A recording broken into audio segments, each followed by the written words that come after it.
मियाँ साहब ने मौला हुसैन दे बारे की आख्या, क्या खूब मौला हुसैन दे बारे मियाँ साहब ने शार लिखे। मियाँ साहब की कहते ने, कदर औलाद दी मां प्यो जाने, की जाने लोग बिगाना।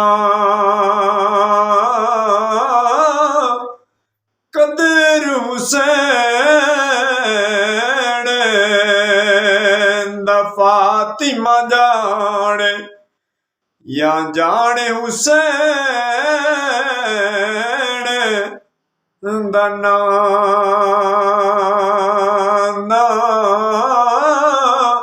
या जाने हुसैन दा नाना। ते सिखां उत्ते